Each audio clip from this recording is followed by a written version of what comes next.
On a parlé du sort de l'agriculture, Oui. à quel point ces gens sont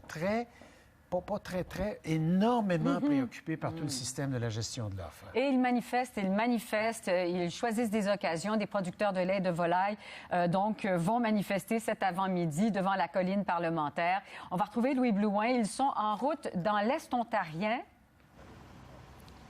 Oui, et ils ont fait une petite pause, Martine, spécialement pour nous. Vous voyez, derrière moi, j'ai une douzaine de tracteurs là, qui sont là, des producteurs qui viennent de partout dans l'Est ontarien, même de l'Ouest du Québec, et qui sont en train de faire la route à bord de leurs gros véhicules jusqu'à la colline du Parlement pour manifester, pour exprimer leur position sur la gestion de l'offre. Ils ont des craintes par rapport à ce partenariat transpacifique qui est en train d'être négocié. Ça peut avoir des effets importants sur eux. J'ai un producteur laitier avec moi, M. Bruno Saint-Pierre. Est-ce que vous sentez qu'il y a urgence d'agir actuellement? Bien sûr, parce que là, les pressions sont fortes sur le gouvernement du Canada. Et on a demandé de céder 10 Et puis, nous, 10 ça représente des grosses pertes de revenus.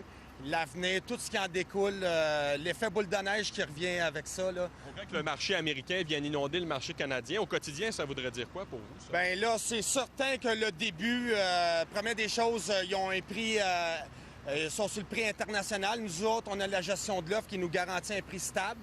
Et puis, on a des critères d'environnement à respecter et de qualité de lait très, très, très importants.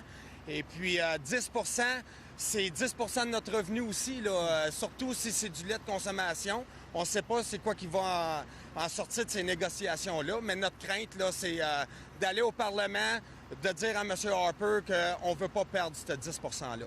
Merci beaucoup, M. Saint-Pierre. On vous laisse continuer votre route. Merci. Merci à vous. Et puis, je vous mentionne qu'hier, il y a d'ailleurs un ministre sortant du gouvernement conservateur qui a été vilipendé par des producteurs laitiers et de volailles dans sa propre circonscription. C'est Denis Lebel. On va écouter un extrait de ce que ça a donné. C'était hier.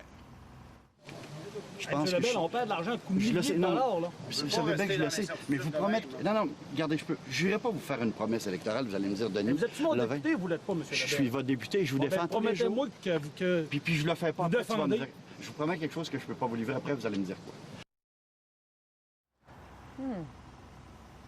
Je vous rappelle que les négociations là-dessus ont lieu cette semaine. Alors, il y a un groupe ici dans l'Est ontarien, puis il y a aussi un groupe qui est en train de descendre la 148, la route 148 en Outaouais. Et tout ce beau monde va se rencontrer du côté d'Ottawa aux environs d'11 h ce matin. Merci.